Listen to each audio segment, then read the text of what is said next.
तो चलिए शुरू करते हैं। फूड ग्रुप्स क्या होते हैं? Food items that share more or less similar nutritional properties or biological classification। Food groups क्या होते हैं? हम ना फूड्स को अलग अलग ग्रुप्स में बांट देते हैं ताकि हम उनको कैटेगराइज कर सकें, पहचान सकें कि किस ग्रुप में, किस खाने में या किस फूड में कौन से न्यूट्रिएंट्स होते हैं और कौन से नहीं होते हैं। तो बेसिकली फूड ग्रुप्स उन आइटम्स को कंटेन करता है जो एक दूसरे के साथ या तो सिमिलर न्यूट्रिशनल प्रॉपर्टीज़ को ज़्यादा शेयर करते हैं या फिर उनमें सिमिलर न्यूट्रिशनल प्रॉपर्टीज़ कम होती हैं, लेकिन उनमें सिमिलर न्यूट्रिशनल प्रॉपर्टीज़ एक मतलब मात्रा तक होती हैं या उनका बायोलॉजिकल क्लासिफिकेशन मोर और लेस सिमिलर होता है। उन चीज़ों को हम एक ग्रुप में बांट देते हैं और फिर हम इसी तरीके से अलग अलग ग्रुप्स में जब खाने को बांटते हैं तो हमारे पास में बहुत सारे ग्रुप्स हो जाते हैं फूड्स के और उनको हम फूड ग्रुप्स बोल देते हैं। सो जो नेक्स्ट पॉइंट है हमारा, फूड क्या होता है? फूड तो हमें पता ही है, खाना क्या होता है। खाना जो हम खाते हैं उसको ही हम इंग्लिश में फूड बोलते हैं और फूड को हम लाइफ गिवर भी बोलते हैं। सो ये क्वेश्चन अगर आए कि लाइफ गिवर किसको बोला जाता है तो वो होता है फूड। और ऐसे कौन से फूड आइटम्स, मतलब ये क्वेश्चन आ सकता है कि ऐसे फूड आइटम्स जो कम या ज़्यादा सिमिलर न्यूट्रिशनल प्रॉपर्टीज़ को शेयर करते हैं या बायोलॉजिकल क्लासिफिकेशन को शेयर करते हैं, उनको हम बोलते क्या हैं? तो उनको हम फूड ग्रुप्स बोलते हैं। और फूड को हम लाइफ गिवर भी बोलते हैं या लाइफ गिवर को हम फूड भी बोलते हैं। हम खाना खाते हैं। हम खाना क्यों खाते हैं? क्योंकि खाना हमारी बॉडी के अंदर एनर्जी जनरेट करता है एंड हमारे बॉडी को ग्रोथ भी प्रोवाइड कराता है। हमारे बॉडी के मेंटेनेंस के लिए भी ज़रूरी है, हेल्थ के लिए भी ज़रूरी है। फूड क्या होता है? किसी भी चीज़ को आप रेफ़र कर सकते हो, कोई भी चीज़ जिसको खा करके आपकी बॉडी नरिश होती है, नरिशमेंट आपकी बॉडी को मिलती है, उसको हम खाना बोलते हैं, उसको हम फूड बोलते हैं। फूड एसेंशियल सब्सटेंसेस को कंटेन करता है। जब हम खाना खाते हैं तो हम दालें खाते हैं या आप दूध पीते हो या दही खाते हो तो उनमें कुछ एसेंशियल सब्सटेंसेस मौजूद होते हैं। उन एसेंशियल सब्सटेंसेस को हम न्यूट्रिएंट्स कहते हैं। फूड दो चीज़ों को कंटेन करता है, एक तो न्यूट्रिएंट्स को वो अपने अंदर लेता है, अपने अंदर कंटेन करता है, दूसरे होते हैं नॉन न्यूट्रिएंट्स। अब नॉन न्यूट्रिएंट्स क्या होते हैं, ये क्वेश्चन आ सकता है। तो नॉन न्यूट्रिएंट्स वो चीज़ें होती हैं जो हमारे खाने के अंदर कलर और फ्लेवर को ऐड करती हैं। ओके, सो अगला पॉइंट देखते हैं, स्टडी ऑफ फूड साइंस। हम फूड साइंस की बात करें तो इसके ऊपर हम एक डिटेल में टॉपिक करेंगे, लेकिन देख लेते हैं कि क्या होता है। स्टडी ऑफ फूड साइंस क्या इंक्लूड करती है? जब हम बात करते हैं ना कि फूड साइंस की स्टडी, तो उसके अंदर क्या क्या आता है? उसके अंदर ये आता है कि हम अंडरस्टैंड करेंगे, वो इंक्लूड करते हैं कि हम अंडरस्टैंड करें न्यूट्रिटिव वैल्यू क्या है अलग अलग खानों की, अलग अलग फूड प्रोडक्ट्स की या फूड्स की, और किस तरीके से हम खाने को प्रिजर्व कर सकते हैं ड्यूरिंग कुकिंग। जब हम खाने को कुक करते हैं तो हम उस खाने को लंबे समय तक रखने के लिए कैसे प्रिजर्व कर सकते हैं, उसको कैसे ख़राब होने से बचा सकते हैं, उसको कैसे माइक्रो ऑर्गेनिजम्स के अटैक से बचा सकते हैं। तो बेसिकली फूड साइंस की स्टडी इंक्लूड करती है कि हम एक तो न्यूट्रिटिव वैल्यू समझें कि खाने में कितने न्यूट्रिएंट प्रेजेंट हैं और किस तरीके से हम अपने खाने को प्रिजर्व करके रख सकते हैं ड्यूरिंग कुकिंग। उसके बाद हमारे पास अगला टॉपिक आ जाता है न्यूट्रिशन। तो न्यूट्रिशन क्या होता है? Topic nutrition. न्यूट्रिशन क्या होता है? साइंटिफिक स्टडी ऑफ फूड और किस तरीके से खाना हमारी बॉडी के द्वारा यूटिलाइज होता है, उसको हम न्यूट्रिशन बोलते हैं। न्यूट्रिशन बेसिकली हम बोल सकते हैं स्टडी ऑफ फूड साइंस को। बेसिकली न्यूट्रिशन क्या होता है? न्यूट्रिशन एक ऐसी टर्म है जो ये बताती है कि हम इस चीज़ को समझें कि हमारे बॉडी के अंदर जो हमने खाना खाया है उसकी न्यूट्रिटिव वैल्यू क्या है, उसमें कौन कौन से न्यूट्रिएंट्स प्रेजेंट हैं और किस तरीके से हम खाने को प्रिजर्व कर सकते हैं और साथ में वो किस तरीके से हमारी बॉडी के द्वारा यूटिलाइज हो रहा है। बेसिकली न्यूट्रिशन यही चीज़ होती है कि हम खाना खाते हैं और खाना हम क्यों खाते हैं? ताकि हमारी बॉडी हेल्दी रह सके, एक्टिव रह सके एंड मेंटेनेंस एंड रिपेयर हो सके। तो वो जो खाना जिसमें सारे न्यूट्रिएंट्स मौजूद होते हैं वो हमारी बॉडी को न्यूट्रिशन देते हैं ताकि हमारी बॉडी एक्टिवली काम कर सके। साइंस ऑफ फूड को भी हम न्यूट्रिशन बोल सकते हैं कि खाने की जो साइंस है उसको हम न्यूट्रिशन बोलते हैं। WHO ने एक डेफिनेशन दी और ये बहुत फेमस डेफिनेशन है, ये हम अपने बचपन में भी पढ़ चुके हैं छोटी क्लासेस में। WHO के अकॉर्डिंग हेल्थ क्या होती है? Health is a state of complete physical, mental and social wellbeing and not merely the absence of disease और इन्फॉर्मिटी। हेल्थ का मतलब ये है कि मतलब हेल्थ एक ऐसी स्टेट है जहाँ पे हम फिजिकली भी हेल्दी हो, मेंटली भी हेल्दी हो, सोशली भी हेल्दी हो, लेकिन हमारे अंदर डिजीज़ की एब्सेंस भी होनी चाहिए। ऐसा नहीं हो कि हम फिजिकली हेल्दी नहीं है, मेंटली हेल्दी या सोशली हेल्दी हम नहीं हैं।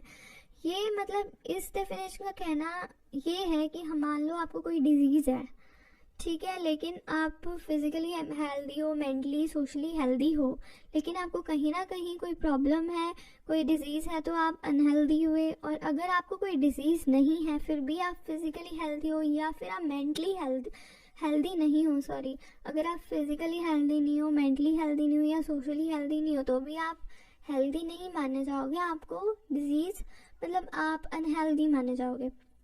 उसके बाद में हमारे पास आ जाते हैं डायमेंशंस ऑफ हेल्थ। हेल्थ के बेसिकली 4 डायमेंशंस होते हैं, या आप बोल सकते हैं हेल्थ के 4 पार्ट्स होते हैं। पहले होते हैं फिजिकल हेल्थ, दूसरा मेंटल हेल्थ, तीसरा स्पिरिचुअल हेल्थ और फोर्थ होता है सोशल हेल्थ। अब फिजिकल हेल्थ क्या होती है? फिजिकल हेल्थ में आता है कि एक इंसान जो एकदम फिजिकली फिट हो, उसको कोई बीमारी ना हो, इरेक्ट उसका पोस्चर हो, मतलब सीधा वो खड़ा होता हो, सीधा बैठता हो और एकदम हेल्दी दिखता हो, इंटरनली एंड एक्सटर्नली वो बिल्कुल फिट हो, वो आ जाता है फिजिकल हेल्थ में। मेंटल हेल्थ क्या होती है? एक इंसान जो दिमागी रूप से बिल्कुल हेल्दी हो, बिल्कुल स्वस्थ हो, वो ना किसी डिप्रेशन में हो, ना ही वो ओवर थिंकिंग करता हो और ना ही वो खुद से बातें करता हो, तो वो इंसान मेंटली हेल्दी होता है। और बेसिकली हम लिटरली ये बात कहें तो ये बात सच है कि ज़्यादातर लोग जो होते हैं वो मेंटली हेल्दी नहीं होते हैं। हम बोलते हैं कि हम मेंटली हेल्दी हैं, लेकिन हम नहीं होते हैं, क्योंकि हम ओवर थिंकिंग भी करते हैं, डे ड्रीमिंग भी कर लेते हैं, फैंटेसीज भी होती हैं कि मतलब जो चीज़ें फैंटेसी होती है ड्रीम्स में, उन चीज़ों को फुलफिल करना जो आप एक्चुअल में नहीं कर पा रहे हो। तो हम ये सारी चीज़ें अपनी डे टू डे लाइफ में कहीं ना कहीं एक्सपीरियंस करते हैं। हम ओवर थिंकिंग भी कर लेते हैं, हम बहुत ज़्यादा डिप्रेस भी हो जाते हैं। ओवर थिंकिंग का मतलब ये हो सकता है कि हम किसी पर्टिकुलर चीज़ के बारे में बहुत ज़्यादा सोचते हैं, टेंशन लेते हैं, एग्रेसिव नेचर हो जाता है हमारा। तो ये सारा हमारा मेंटल हेल्थ में आता है। और एक इंसान जो इन सारी चीज़ों से बिल्कुल फ्री हो, उसको कोई भी चीज़ महसूस ना हो ऐसी, वो मेंटली हेल्दी होता है। स्पिरिचुअली हेल्दी क्या होता है? स्पिरिचुअल हेल्थ क्या होती है? स्पिरिचुअल हेल्थ होता है कि मतलब हम लोगों के साथ अच्छा व्यवहार करते हैं, किसी को गुस्सा नहीं दिलाते हैं, मतलब हम अपने मॉरल वैल्यूज़ को फॉलो करते हैं, हम अपने नॉर्म्स को फॉलो करते हैं, हम किसी के साथ कुछ गलत नहीं करते हैं या किसी को दुख नहीं पहुंचाते हैं, वो स्पिरिचुअल हेल्थ में आ जाता है। सोशल हेल्थ होती है कि हमारा जो सोसाइटी में अपने नेबरहुड हो गया, अपने पीयर्स ग्रुप हो गए, जिसको हम फ्रेंड्स भी बोलते हैं, या हमारे सोसाइटी में कोई भी इंसान है, हमारे सोशल रिलेशनशिप्स बहुत अच्छे हैं, हम लोगों से बहुत अच्छा व्यवहार करते हैं, हमारा मतलब बहुत ज़्यादा फ्रेंडली नेचर है, बहुत ज़्यादा सोशली हम हेल्दी हैं, वो सारा सोशल हेल्थ में आ जाता है। उसके बाद नेक्स्ट पॉइंट है कि foods related to the group of grains, fruits and vegetables needed in greater proportion than foods from milk and milk products। इन जो नोट्स बनाए हुए हैं इनमें इम्पॉर्टेंट पॉइंट्स लिखे हुए हैं जिनसे क्वेश्चंस आ सकते हैं बन करके। एक्स्ट्रा जो थ्योरी होती है वो इसमें नहीं लिखी हुई है, तो हर एक पॉइंट के बाद एक नए तरीके का पॉइंट आपको देखने को मिलेगा, तो आप कंफ्यूज मत होइएगा। तो इससे पहले हमने WHO की डेफिनेशन देखी, ये भी कई बार आ जाती है। उसके बाद में डायमेंशंस ऑफ हेल्थ देख लिए कि कितने प्रकार के डायमेंशंस होते हैं, हेल्थ के 4 होते हैं। अगर टाइप्स ऑफ हेल्थ भी आ जाए तो ये भी 4 तरीके की ही होती है, physical, mental, spiritual and social. Emotional health भी होती है, वो मेंटल हेल्थ में आ जाती है। उसके बाद हमारे जो फ्रूट्स, जो रिलेटेड होते हैं ग्रेन्स या फिर फ्रूट्स वेजिटेबल्स से रिलेटेड, वो हमारी बॉडी को ज़्यादा चाहिए होते हैं as compare to the meat and meat products, milk and meat products. तो ये क्वेश्चन भी कई बार आ जाता है कि कौन से फूड्स हमारी बॉडी को, फूड ग्रुप्स जो हैं वो हमारी बॉडी को बहुत ज़्यादा चाहिए होते हैं। तो हमारी बॉडी को अनाज चाहिए, ग्रेन्स चाहिए, और हमारी बॉडी को फ्रूट्स वेजिटेबल्स भरपूर मात्रा में चाहिए होते हैं as compare to milk and meat products. अगर आप मीट नहीं खाते हो, अगर आप मिल्क नहीं ज़्यादा पीते हो, तो भी आपकी बॉडी को इतना अफेक्ट नहीं होता है जितना आप ग्रेन्स फ्रूट्स वेजिटेबल्स नहीं खाते हो उससे होता है। उसके बाद में है कि पॉपकॉर्न जो है वो अनरिफाइंड कार्बोहाइड्रेट होता है। तो अगर आपके पास ये भी क्वेश्चन आ जाता है कि अनरिफाइंड कार्बोहाइड्रेट कौन सा होता है, तो वो पॉपकॉर्न होता है। तो बेसिकली हर एक पॉइंट में से एक इम्पॉर्टेंट क्वेश्चन निकल रहा है, तो इन पॉइंट्स को ध्यान में रखना बहुत ज़्यादा ज़रूरी है। सो पॉपकॉर्न क्या होता है? पॉपकॉर्न एक अनरिफाइंड कार्बोहाइड्रेट होता है। और अगर आपके पास ये क्वेश्चन आ जाए कि आप जो 4 ऑप्शंस में से ये बताओ कि इनमें से अनरिफाइंड कार्बोहाइड्रेट कौन सा होता है, तो वो पॉपकॉर्न होता है। उसके बाद हम आगे बढ़ते हैं। तो नेक्स्ट है कि ऐसा खाना जो हमें प्रोटीन प्रोवाइड कराता है वो कौन कौन सा होता है। सबसे पहला और इम्पॉर्टेंट खाना तो हमें पता ही है, पल्सेस होते हैं, दालें होती हैं, फिर ऑयल सीड्स, नट्स जो आप खाते हो, ये सारे के सारे प्रोटीन से बहुत ज़्यादा भरपूर मात्रा में प्रोटीन इनमें प्रेजेंट होता है और ये हमारी बॉडी को बहुत ज़्यादा प्रोटीन प्रोवाइड भी कराते हैं। बट ये जो पल्सेस होते हैं, ऑयल सीड्स या नट्स होते हैं, ये सारे अमीनो एसिड्स को कंटेन नहीं करते जो हमारे बॉडी को चाहिए होते हैं।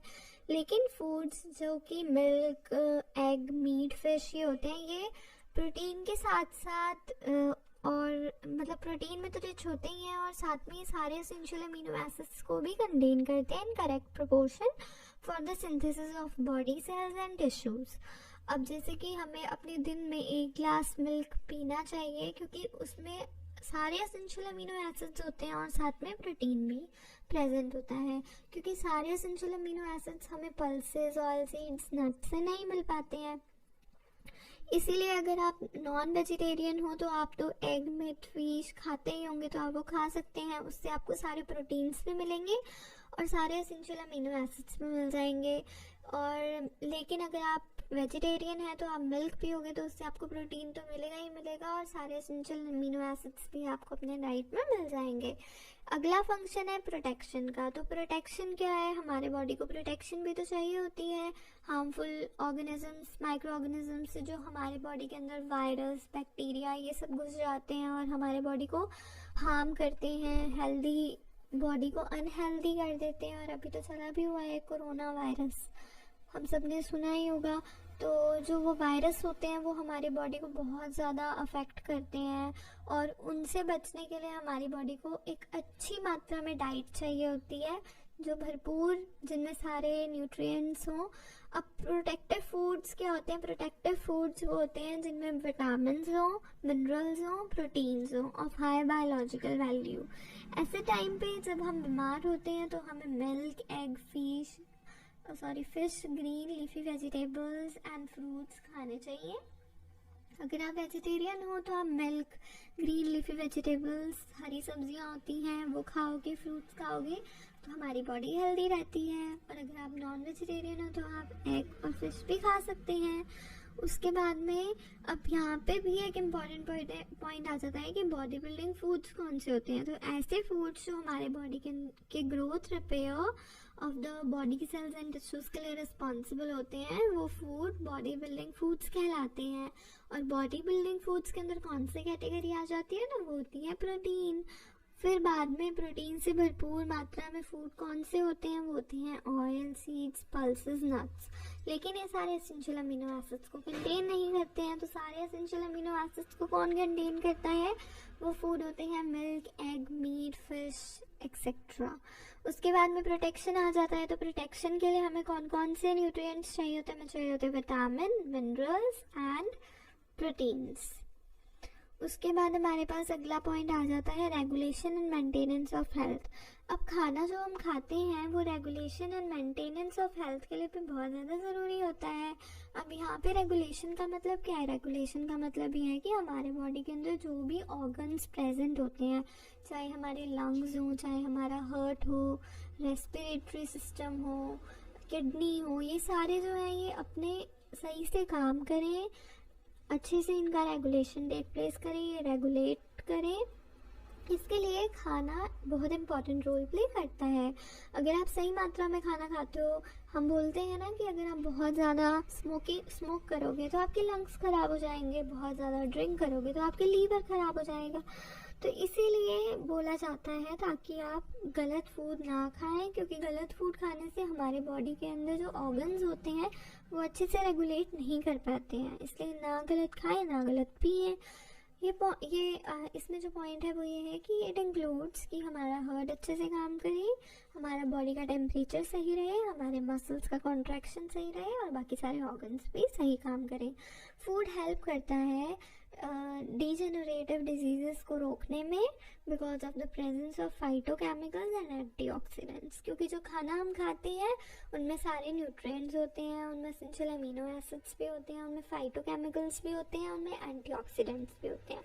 इसलिए वो खाना हमारी बॉडी के अंदर डिजीज़ेस होने से रोकता है। इसीलिए बोला जाता है कि अपनी डाइट को प्रॉपर लेना चाहिए जिससे आप बीमार ना पड़े। अगर आप बीमार पड़ रहे हो तो आप जल्दी से ठीक हो जाओ। फिर नेक्स्ट पॉइंट है कि food plays an important role in the prevention of cancer, heart diseases and in controlling diabetes mellitus. अब जो खाना होता है वो इस चीज़ में भी बहुत इम्पॉर्टेंट रोल प्ले करता है जिससे लाइक हमें कैंसर ना हो, हमारे कोई हार्ट रिलेटेड डिजीज़ ना क्रिएट हो जाए, हमारे अंदर जो डायबिटीज़ होती है वो भी कंट्रोल में रहे। ये सारा इस सब चीज़ों का रेगुलेशन एक अच्छा डाइट, एक अच्छा खाना खाना ही है, एक अच्छा फूड ही है। अगला पॉइंट है कि घी एक मोस्ट एसेंशियल इंग्रेडिएंट है नॉर्थ इंडियन डिशेस का। हम घी बहुत ज़्यादा खाते हैं। नॉर्थ इंडियंस जो होते हैं सारा खाना उनका घी में ही होता है, चाहे सब्जी ले लो चाहे रोटी पे लगाते हैं तो घी लगाते हैं। और साउथ इंडिया में क्या फेमस है? वहाँ पे काली मिर्च, ब्लैक पेपर बहुत ज़्यादा फेमस है। टैमराइंड फेमस है जिसको हम इमली बोलते हैं। कोकोनट बहुत ज़्यादा वहाँ फेमस है। Are the popular ingredients in dishes. तो ये भी एक इम्पॉर्टेंट पॉइंट बन जाता है कि नॉर्थ इंडियन डिशेस का एक एसेंशियल या मोस्ट इम्पॉर्टेंट इंग्रेडिएंट कौन सा है? तो वो है घी। और साउथ इंडियन डिशेस का कौन सा होता है? Black pepper, tamarind and coconut. फिर बाद में हमारे पास आ जाते हैं क्लासिफिकेशन ऑफ फूड ग्रुप्स। तो फूड ग्रुप्स कितने कैटेगरीज में बांटे गए हैं? फूड ग्रुप्स 3 पार्ट्स में बांटे गए हैं, 3 कैटेगरीज में बांटे गए हैं। 3 तरीके के फूड ग्रुप्स होते हैं। पहला होता है बेसिक 4 फूड ग्रुप्स, दूसरा होता है बेसिक 5 फूड ग्रुप्स और उसके बाद होता है बेसिक 7 फूड ग्रुप्स। तो 4, 5 एंड 7। तो सबसे पहले हम करेंगे basic 4 food groups. Basic 4 food groups याद रखना बहुत ज़्यादा आसान है।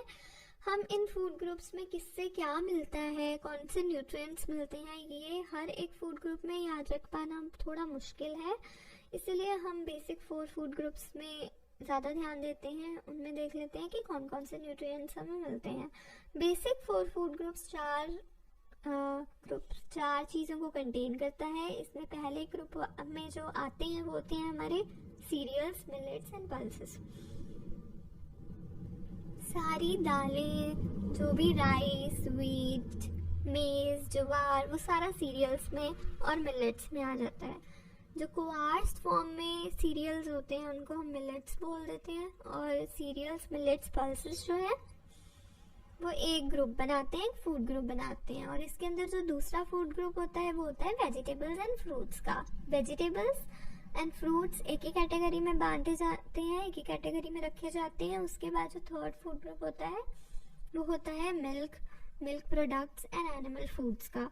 तो मतलब जितने भी मिल्क एंड मिल्क प्रोडक्ट्स हैं और जो एनिमल फूड्स हैं वो एक ही कैटेगरी में रखे जाते हैं। और जो फोर्थ होता है उसमें आते हैं oils, fats, nuts and oil seeds. सारे ऑयल, सारा fat, nuts and oil seeds जो होते हैं वो आ जाते हैं हमारे